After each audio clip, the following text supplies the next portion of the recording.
Bihar news में स्वागत है आपका दोस्तों। मैं हूं फिरदौस गनी और आप देख रहे हैं केडीबी लाइव। दोस्तों आज हो चुका है 5 दिसंबर 2023। तो आज की पूरे बिहार की टॉप न्यूज लेकर आए हैं आपके लिए। दोस्तों वीडियो शुरू करने से पहले आपको बता दें कि अगर आप नए आए हैं इस चैनल पर तो फिर चैनल को सब्सक्राइब करके बेल आइकन को प्रेस कर दीजिए और साथ ही वीडियो को लाइक कर दीजिए, अपने दोस्तों के साथ शेयर भी कीजिए। तो चलिए शुरू करते हैं आज की पूरे बिहार की टॉप न्यूज। दोस्तों आज बिहार न्यूज की शुरुआत टॉप हेडलाइन के साथ करते हैं। तो बात करते हैं कि नीतीश केवल एक गठबंधन के नहीं पूरे राज्य के मुख्यमंत्री, जारी हो मेडिकल बुलेटिन। मांझी आरसीपी के बाद गिरिराज ने उठाई ये मांग। सही में खराब है नीतीश कुमार की तबीयत या फिर कोई राजनीतिक साजिश, बोले जीतन राम मांझी। जल्द जारी हो हेल्थ बुलेटिन।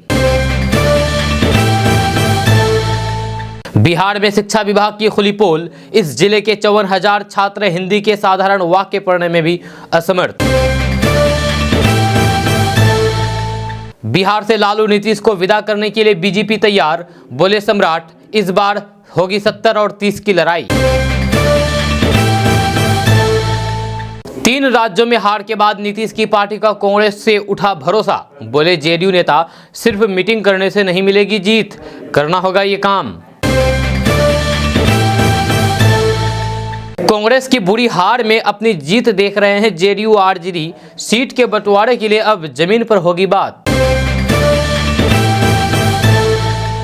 छात्राओं के लिए अच्छी खबर, स्कूल में बर्थडे। छात्राओं के लिए अच्छी खबर, स्कूल में बर्थडे पर मिलेगा गिफ्ट। आराम करने के लिए बनेगा सहेली कक्ष। गर्मी की छुट्टियों में भी शिक्षकों को लगानी होगी हाजिरी। बिहार बोर्ड ने जारी किया कैलेंडर, इन तारीखों को ली जाएगी मैट्रिक, इंटर और एसटीईटी परीक्षा।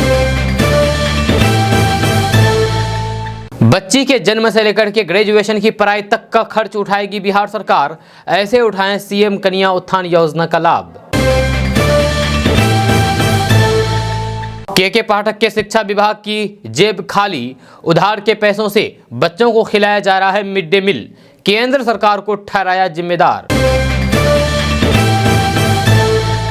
प्रशांत किशोर का शराबबंदी पर बड़ा बयान, बताया बिहार को कैसे हर साल हो रहा है करोड़ों का नुकसान। INDIA के एक सरदार बनेंगे नीतीश कुमार, कांग्रेस की हार के बाद बदलने लगा घटक दलों का मूड। बिहार के मंत्री ने कर दी ये बड़ी डिमांड। पछुआ हवा ने बढ़ाई ठंड, फिर लुढ़का पारा। पटना समेत इन शहरों की हवा हुई खराब। बिहार में पैर पसार रहा साइबर अपराध, 9 महीने में हेल्पलाइन नंबर पर आए 6,50,000 कॉल। बिहार की पकड़ुआ शादी, बीपीएससी पास टीचर ने दुल्हन को साथ रखने से किया इनकार, सदमे में परिवार।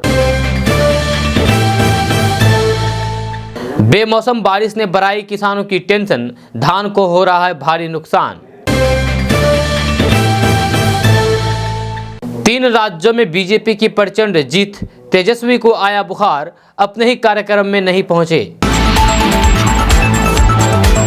तो दोस्तों बात करेंगे विस्तार से। तो बात करते हैं कि बिहार में मौसम का मिजाज तेजी के साथ बदल रहा है। जब पटना मौसम विज्ञान केंद्र के मुताबिक आने वाले कुछ दिनों में न्यूनतम तापमान में 2 से 3 डिग्री की गिरावट आ सकती है। जब मौसम विभाग ने कहा कि चक्रवाती तूफान मिचोंग के प्रभाव से 6 और 7 दिसंबर को राज्य के यानी कि कल और परसों बिहार के करीब 20 जिलों में बारिश होने की संभावना है। जी हां, बिहार में बारिश होगी कल और परसों, ये मौसम विभाग का अनुमान है।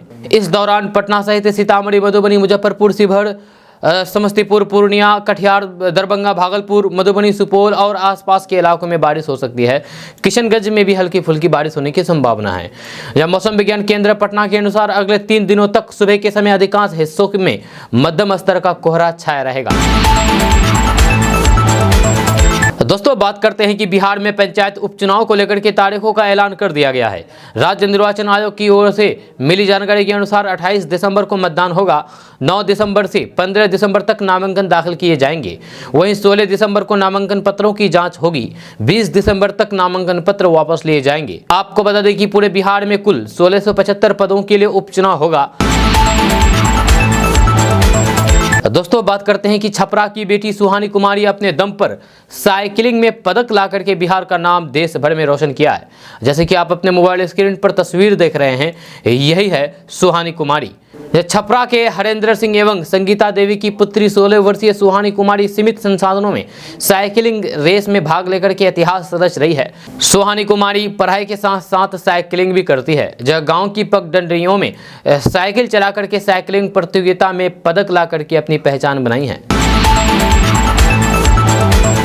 दोस्तों बात करेंगे कि बिहार में काम करने वाले ठेले वाला, रेहड़ी वाला, थैली फर वाला समेत अन्य तरह के स्ट्रीट वेंडर के लिए बिना गारंटी के 10,000 का लोन उपलब्ध कराया जा रहा है। ये लोन प्रधानमंत्री स्ट्रीट वेंडर आत्मनिर्भर निधि योजना के तहत दिया जा रहा है। जय खबर के अनुसार इस योजना के तहत स्ट्रीट वेंडर को आत्मनिर्भर बनाने के लिए केंद्र सरकार द्वारा ये लाभ दिया जाता है। इसका लाभ लेने के लिए आप ऑनलाइन के द्वारा आवेदन कर सकते हैं और फिर बिना गारंटी 10,000 का लाभ 10,000 का लोन ले सकते हैं। आपको बता दूं कि इस योजना के तहत 10,000 रुपए की राशि बैंकों द्वारा ब्याज अनुदान के साथ बिना गारंटी किसी गारंटी के दिया जाता है। वहीं अगर आप समय पर लोन का भुगतान कर देते हैं तो फिर अगली बार 20,000 रुपये और फिर 50,000 रुपये तक का ऋण आसानी से मिल जाएगा। अब आप सोच रहे होंगे कि आवेदन कैसे करें, तो आपको बता दूं कि आप आधिकारिक वेबसाइट www.pmsva-moh.gov.in पर जाकर के प्रधानमंत्री स्ट्रीट वेंडर आत्मनिर्भर निधि योजना के बारे में पूरी जानकारी प्राप्त कर सकते हैं और फिर दिए गए दिशा निर्देशों का पालन करते हुए आवेदन कर सकते हैं। पूरी दुनिया में ऐसा कोई प्रमाण नहीं है कि शराबबंदी के जरिए सामाजिक आर्थिक विकास का रास्ता खुला हो। गांधी जी ने कहा कि शराब पीना बुरी बात है, सामाजिक प्रयास से शराब को बंद करना चाहिए। इस गरीब और पिछड़े राज्य का हर साल 15 से 20 हजार करोड़ रुपए के राजस्व का नुकसान हो रहा है। ये पैसा भ्रष्ट अफसर और माफिया की जेब में जा रहा है। ये बातें मैं नहीं बल्कि जनसुराज यात्रा पर निकले प्रशांत किशोर ने कही है। जहां प्रशांत किशोर ने कहा है कि 2025 में जनसुराज एक दल के तौर पर 243 विधानसभा सीटों पर लड़ता दिखेगा। दोस्तों बात करते हैं कि 4 राज्यों में कांग्रेस की बुरी हार पर अब INDIA के भविष्य को लेकर के चर्चा शुरू हो गई है।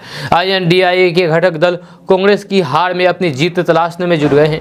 JDU ने तो साफ कर दिया है कि INDIA में नीतीश का चेहरा ही सबसे विश्वसनीय है। भवन निर्माण मंत्री डॉक्टर अशोक चौधरी ने कहा है कि INDIA में उपलब्ध नेताओं के बीच मुख्यमंत्री नीतीश कुमार का चेहरा सबसे विश्वसनीय है। जरूरत है कि लोकसभा चुनाव को देखते हुए उनकी भूमिका बढ़े, जब कांग्रेस अपने दम पर भाजपा को परास्त नहीं कर सकती है। अगर हिंदी क्षेत्र के 3 राज्यों के विधानसभा चुनाव में INDIA के घटक दलों के प्रधानमंत्री प्रभावशाली नेताओं का कांग्रेस सहयोग के लिए रहती तो फिर परिणाम कुछ और होता। डॉक्टर अशोक चौधरी ने सोमवार को ये यहाँ बातचीत में कहा है कि कांग्रेस अपने बल पर चुनाव लड़ रही थी। INDIA के घटक दलों से कोई बातचीत नहीं हुई है। जहाँ समाजवादी पार्टी ने कई सीटों पर उम्मीदवार खड़े कर दिए हैं, जहाँ उससे भी सीटों के समझौते के लिए बातचीत नहीं की गई है।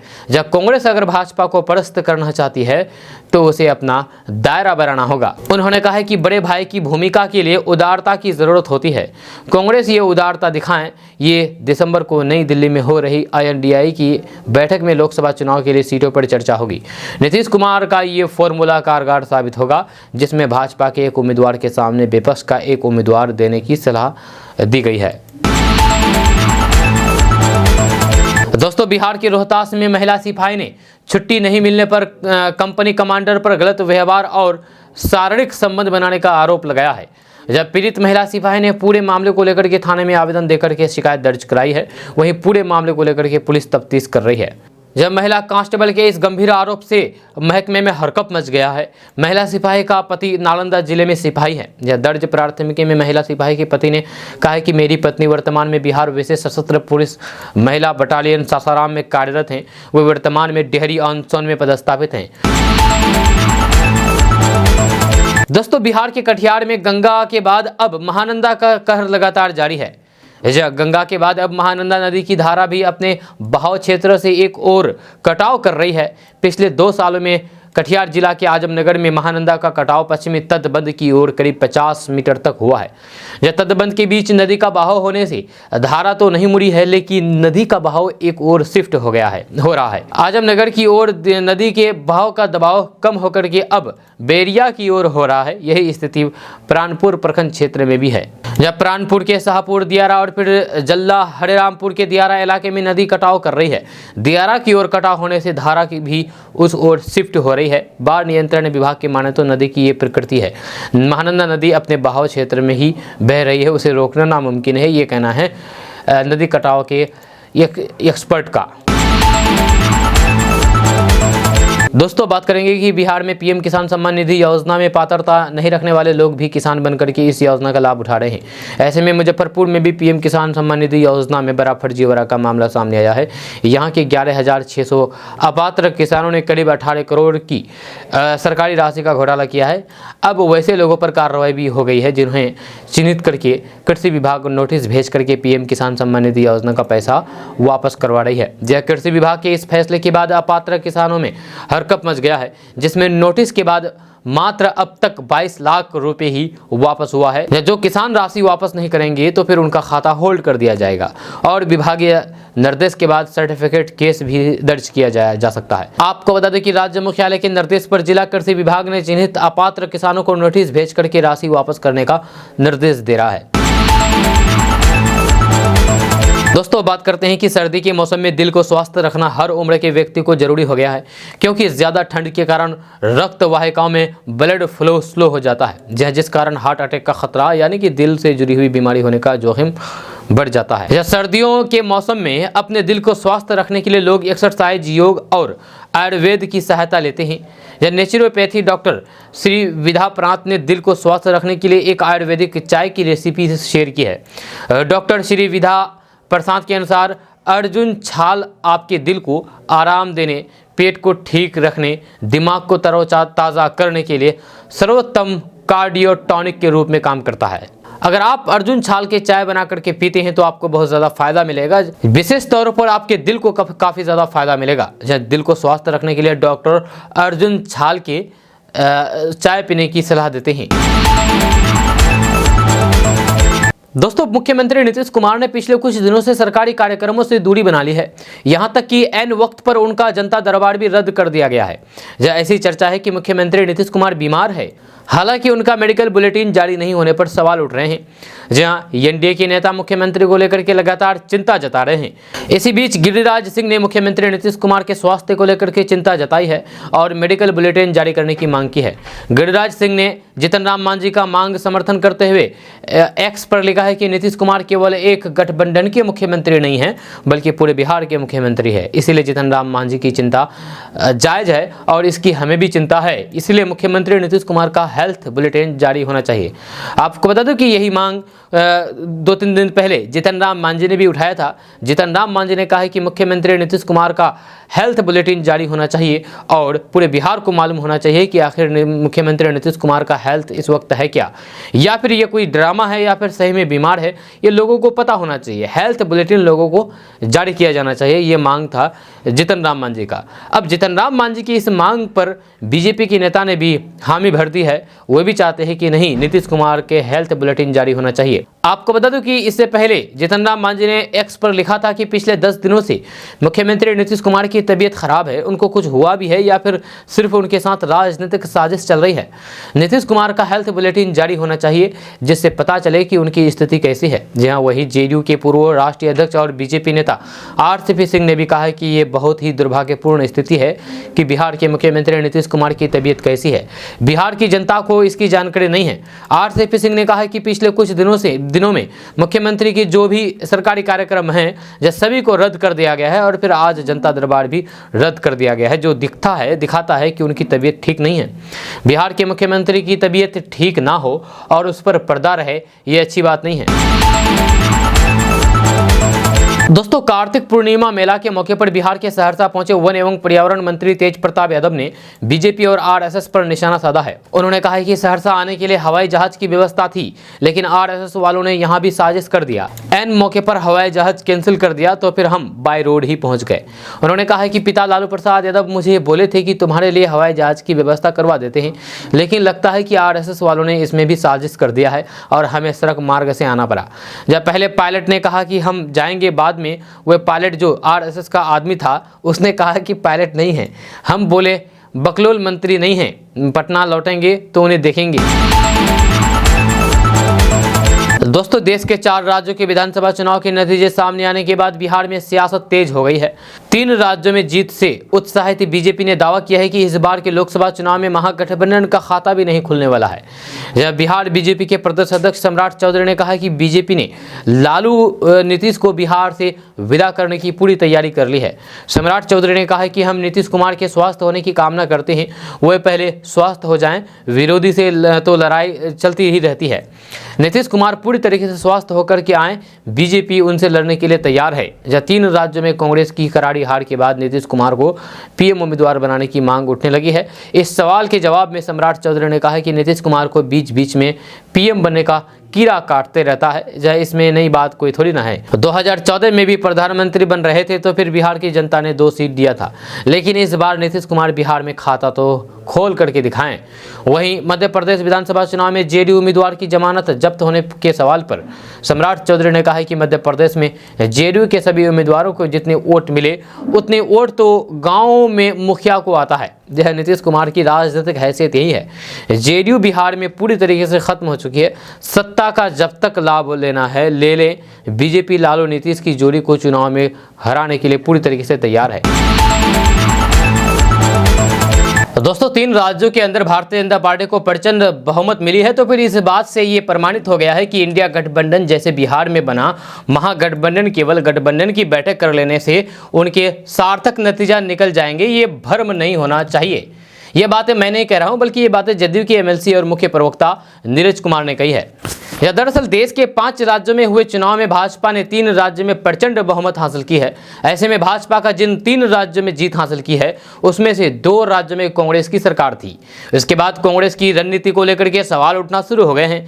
अब इसी को लेकर के जब इंडिया गठबंधन में शामिल जेडीयू के नेता से सवाल किया गया तो उन्होंने कहा कि ये काफ़ी सोचने वाली बात है। जनता का जनादेश कुछ एक भविष्य की तरफ इशारा कर रहे हैं। आप इसे इस रूप में भी समझ सकते हैं कि प्रधानमंत्री नरेंद्र मोदी उत्तर पूर्व के राज्य में चुनाव प्रचार करने भी नहीं गए, जहाँ ये एक महत्वपूर्ण बात है। तेलंगाना में मोदी के रोड शो के बावजूद भी मुख्य धारा की राजनीति में नहीं आए, जहाँ इससे पहले कर्नाटक का चुनाव हारे। आपके साथ ही महत्वपूर्ण विषय अभी सामने आया है कि 3 राज्यों में भाजपा को प्रचंड बहुमत हासिल हुई है। ऐसे में इंडिया गठबंधन को ये समझना होगा कि सिर्फ मीटिंग करने से कुछ नहीं होने वाला है। नीरज कुमार ने कहा है कि फरेब और झूठ की राजनीति को खत्म करना है तो फिर जमीन पर जाकर के राजनीति करनी होगी। जब साझा राजनीति, साझा कार्यक्रम, साझा चुनाव होगा तभी ये होगा, वरना आपकी हार को कोई भी झुठला नहीं सकता है। आप साथ नहीं आएंगे तो फिर आपको हारने से कोई भी रोक नहीं सकता। नीरज कुमार ने कहा है कि जमीन स्तर पर यदि आप नहीं आएंगे तो फिर आपकी उपलब्धि को गलत तरीके से पेश किया जाएगा। आप बिहार में हुई जाति आधारित गणना को आधार बना रहे थे तो फिर लोगों के बीच जाकर के आपको ये बताना होगा ना। यदि बिहार विशिष्ट राज्य के दर्जे के मांग कर रहा था तो फिर आपको भी उसमें समर्थन देना चाहिए था, लेकिन आप तो उसको लेकर के कुछ बोल ही नहीं रहे हैं। दोस्तों, हिंदी पट्टी के 3 राज्यों में बुरी तरीके से हार से कांग्रेस भले ही दुखी हो, लेकिन INDIA से जुड़े बिहार के क्षेत्रीय दल इसमें अपनी जीत देख रहे हैं। उन्हें लग रहा है कि कांग्रेस अब जमीन पर आकर के बात करेगी। जब विपक्षी दलों को एकजुट करने की मुहिम शुरू करने वाले बिहार के मुख्यमंत्री नीतीश कुमार कांग्रेस के व्यवहार को लेकर के एक हद तक क्षुब्ध थे। जहां आरजेडी भी लोकसभा चुनाव में राज्य में कांग्रेस की 10 सीटों की मांग से दुविधा था। उसे डर लग रहा था कि कांग्रेस जिद पर अड़ी तो फिर सहयोगी 3 वाम दलों का क्या होगा। वाम दलों को कम से कम 4 सीटें चाहिए। आरजेडी का दुख मध्य प्रदेश विधानसभा चुनाव में सपा के प्रति कांग्रेस के खराब हुए व्यवहार को लेकर के था। जी हाँ, पूर्व मुख्यमंत्री कमलनाथ की टिप्पणी से सपा प्रमुख अखिलेश यादव आहत थे। उनके माध्यम से ये दुख राजद तक पहुंच गया था। डर यह है कि कांग्रेस अगर 5 में से 3 राज्यों में भी जीत जाती है तो फिर बिहार और उत्तर प्रदेश के अगले चुनाव में वे मनमर्जी करेगा। जब सपा इसके लिए तैयार नहीं होती, जब बदली हुई हालात में राजद को लग रहा है कि लोकसभा चुनाव के समय सहयोगियों के बीच सीटों के बंटवारे में कोई भी परेशानी नहीं होगी, 16 सीटें राजद जदयू के बीच बढ़ जाएगी। इस बीच बची हुई 8 सीटों में कांग्रेस और 3 वाम दल भाकपा, माकपा और फिर भाकपा माले का गुजारा हो जाएगा। बिहार में कांग्रेस के सामने उम्मीदवारों का भी संकट रहा। 2019 में उसे 9 सीटें दी गई थी, इसके लिए उसे 5 उम्मीदवार उधार लेने पड़े थे।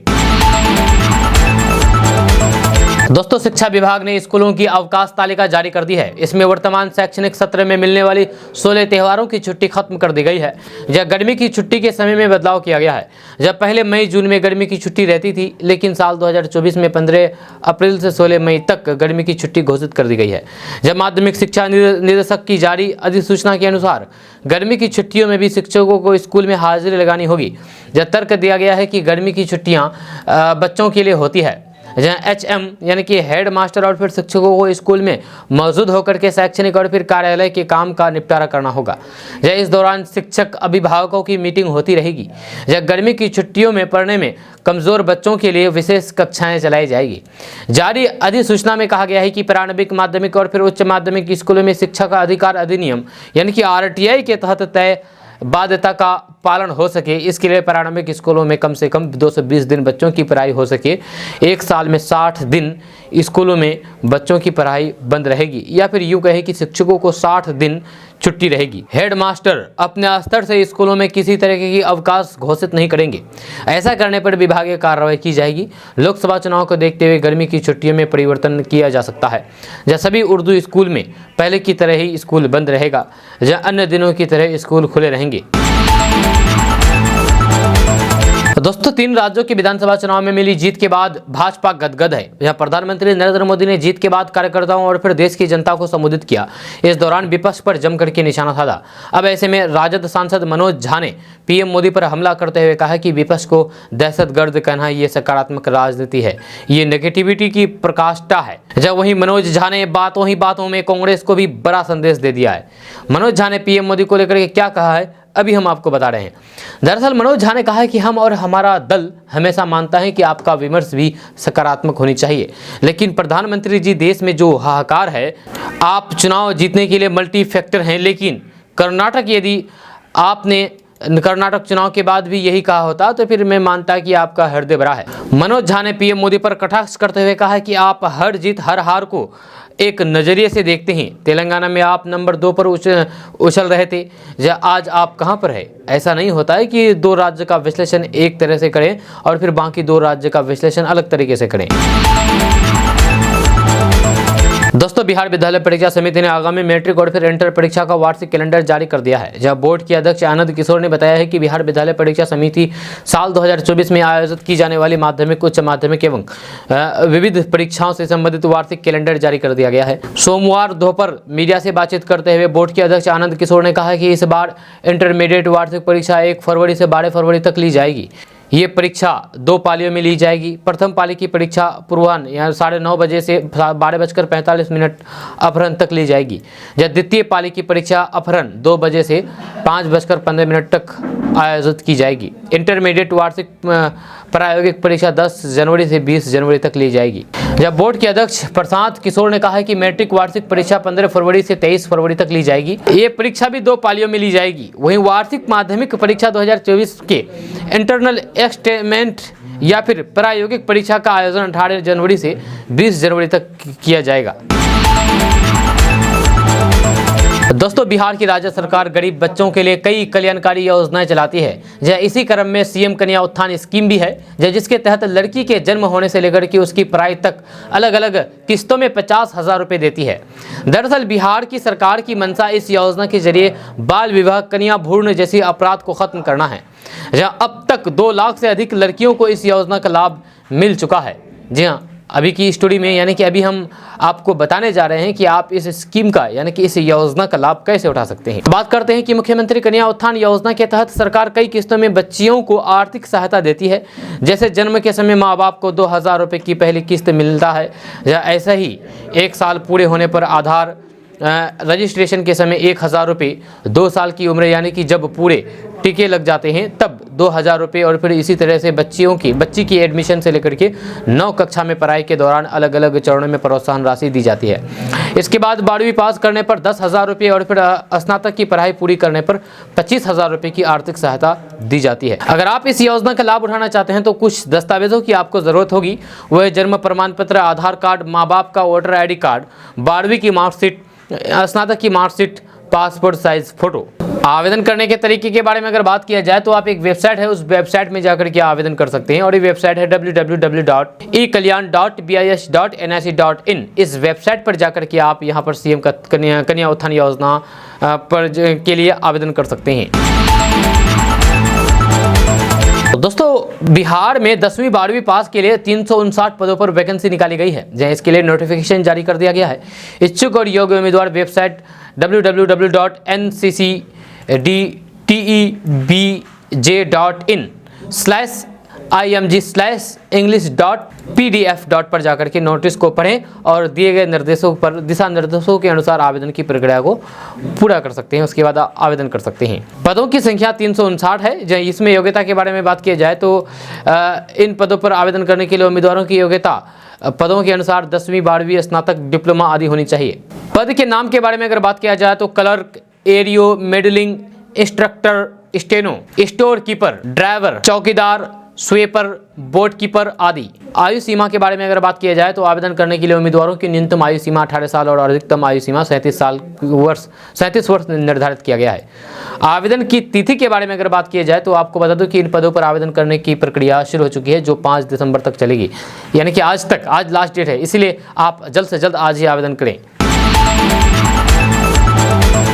दोस्तों, बिहार में एग्री प्रोसेसिंग यूनिट को बढ़ावा देने के लिए सरकार के द्वारा बिहार कृषि निवेश प्रोत्साहन नीति लाई जा रही है। इस नीति के तहत सरकार कृषि आधारित खाद्य प्रसंस्करण उद्योग लगाने के लिए सब्सिडी का लाभ प्रदान करती है। खबर के अनुसार बिहार के लोग कृषि उत्पादकों से जुड़ा बिजनेस जैसे कि मखाना, शहद, बीज, औषधि और सुगंधित पौधे, फल, सब्जी और फिर चाय आदि का खाद्य प्रसंस्करण उद्योग लगाना चाहते हैं तो फिर इस कृषि निवेश प्रोत्साहन नीति में आवेदन कर सकते हैं।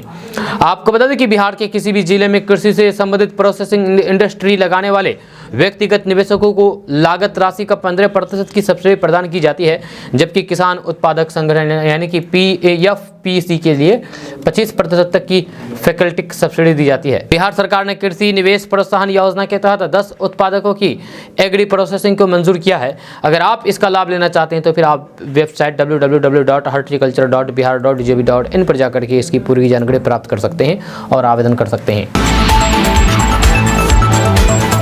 दोस्तों, बिहार में जमीन की खरीद बिक्री को लेकर के एक बड़ी खबर सामने आ रही है। ताज़ा रिपोर्ट्स के मुताबिक बिहार में जमीन खरीद बिक्री के दौरान प्लॉटिंग के लिए 20 फीट सड़क छोड़ना अनिवार्य होगा, जहाँ तभी जमीन की रजिस्ट्री की जाएगी। खबर के अनुसार बिहार सरकार के नगर विकास एवं आवास विभाग ने शहर या फिर इससे सटे एरिया में ये निर्देश लागू करने को कहा है। इसको लेकर के नगर विकास एवं आवास विभाग ने मद्य निषेध, उत्पाद एवं निबंधन विभाग के सचिव को पत्र भी लिखा है। आपको बता दें कि बिहार में शहरों से सटे ग्रामीण इलाकों में लेआउट की स्वीकृति कराए बिना प्लॉटिंग के आधार पर भूखंडों की खरीद बिक्री की जा रही है। इसी को ध्यान में रखते हुए नगर विकास एवं आवास विभाग के द्वारा दिशा निर्देश जारी कर दिया गया है। दोस्तों, बिहार में बीपीएससी सिविल सेवा की तैयारी कर रहे युवाओं के लिए एक अच्छी खबर सामने आ रही है। ताज़ा रिपोर्ट्स के मुताबिक बिहार लोक सेवा आयोग अब यूपीएससी की तरह ही हर साल सिविल सेवा एग्जाम आयोजित करेगी। इसकी जानकारी खुद आयोग के अध्यक्ष अतुल प्रसाद ने दी है। आयोग के अध्यक्ष अतुल प्रसाद ने जानकारी देते हुए बताया है कि अब बीपीएससी हर साल 30 सितंबर को पीटी आयोजित करेगी, जबकि 3 से 7 जनवरी के बीच मेंस एग्जाम आयोजित किया जाएगा। ये एग्जाम आयोग द्वारा तय समय पर ही आयोजित करेगी। आपको बता दें कि बिहार लोक सेवा आयोग पर अक्सर ये आरोप लगता है कि वह सिविल सेवा का एग्जाम समय पर नहीं लेती है। दोस्तों, BSSTET के लिए आज से आवेदन शुरू हो गया है। ताज़ा रिपोर्ट के मुताबिक बिहार विद्यालय परीक्षा समिति इसके लिए नोटिफिकेशन जारी किया है। आप समिति की वेबसाइट पर जाकर के नोटिस को पढ़ें और आवेदन को पूरा करें। यह खबर के अनुसार विभाग ने विशेष विद्यालय अध्यापक के कक्षा 1 से 5 तक के लिए कुल 5534 पद सृजित किए हैं, जबकि 6ठी से 8वीं तक के लिए 1745 पद सृजित किए गए हैं। इसके लिए बिहार विशेष विद्यालय अध्यापक पात्रता परीक्षा 2023 का आयोजन किया जा रहा है। आवेदन की तिथि के बारे में अगर बात किया जाए तो इच्छुक और योग्य उम्मीदवार इन पदों के लिए 2 दिसंबर से लेकर के 22 दिसंबर तक ऑनलाइन के द्वारा आवेदन कर सकते हैं। दोस्तों, बिहार में मध्याह्न भोजन योजना को लेकर के अब बवाल मचा हुआ है। इस योजना में कार्यरत 2,12,000 रसोइया मानदेय बढ़ाने की मांग कर रहे हैं। वहीं चालू वित्तीय वर्ष में केंद्रांश की राशि 2500 करोड़ रुपए में से अब तक एक पैसा भी नहीं मिला है। इसके चलते राज्य सरकार को इस योजना को चालू रखने में आर्थिक संकट से जूझना पड़ रहा है। हालात कुछ इस तरह है कि केंद्र सरकार को पत्र लिख करके शिक्षा विभाग राशि देने की गुहार लगा रहा है, क्योंकि बच्चे बिहार के हैं, इसीलिए योजना से आच्छादित 17,333 प्रारंभिक विद्यालय में लाभान्वित 1,12,00,000 बच्चों को दोपहर का भोजन नसीब नहीं होता है। इसके लिए शिक्षा विभाग ने राज्य योजना के दूसरे स्कीम से 300 करोड़ रुपए का कर्ज लिया है। केंद्र सरकार द्वारा प्रधानमंत्री पोषण योजना में बिहार के लिए 3354 करोड़ रुपए की स्वीकृति की गई है, लेकिन अभी तक इस मद में केंद्र से राशि उपलब्ध नहीं कराई गई है, जबकि केंद्रांश के रूप में 2500 करोड़ रुपए बिहार का बनता है और 854 करोड़ राज्यांश देना है। जब केंद्रांश का संकट से विद्यालयों में लाभान्वित बच्चों को दोपहर का भोजन देने में मुश्किलें बढ़ गई है। आपको बता दें कि 2,12,000 रसोइयों को प्रतिमाह मानदेय देने पर भी आफत आ पड़ी है। इन हालातों से निपटने के लिए शिक्षा विभाग को 300 करोड़ रुपए दूसरे मद से लेना पड़ा है, यानी कि आधार की राशि लेकर के बच्चों को मध्याह्न भोजन मुहैया कराना पड़ रहा है। यहाँ तक कि रसोइयों को भी मानदेय के भुगतान के लिए दूसरे मद की राशि का उपयोग करना पड़ रहा है। दोस्तों, बात करेंगे कि पटना सहित बिहार के अधिकतर शहरों में रविवार की सुबह न्यूनतम तापमान में तेजी से गिरावट आई। ऐसा पूर्वा का प्रभाव कम होना और फिर पछुआ का प्रभाव बढ़ने से हुआ है। रविवार को पटना सहित 25 शहरों का न्यूनतम तापमान लुढ़का, जिससे उमस से थोड़ी सी राहत मिली, पर अब भी पारा सामान्य से काफ़ी ऊपर है। मौसम विभाग के अनुसार 8 दिसंबर तक तापमान में उतार चढ़ाव की स्थिति बनी रहेगी। रविवार को राज्य भर में सर्वाधिक ठंड किशनगंज में रही, जहां न्यूनतम तापमान 13.5 डिग्री सेल्सियस दर्ज किया गया। जब पटना के न्यूनतम तापमान में 2.2 डिग्री सेल्सियस, जबकि गया में 2.6 डिग्री सेल्सियस की कमी आने से सुबह में आंशिक ठंड महसूस हुई। हालांकि कोहरे की सघनता में कमी आई और फिर बढ़ोतरी की स्थिति प्रदेश के अलग अलग जिलों में बनी हुई है। वहीं अगर बात वायु प्रदूषण की करें तो सबसे खराब हालात पटना की है, जहां AQI 378 दर्ज किया गया है, जो कि बेहद खराब है।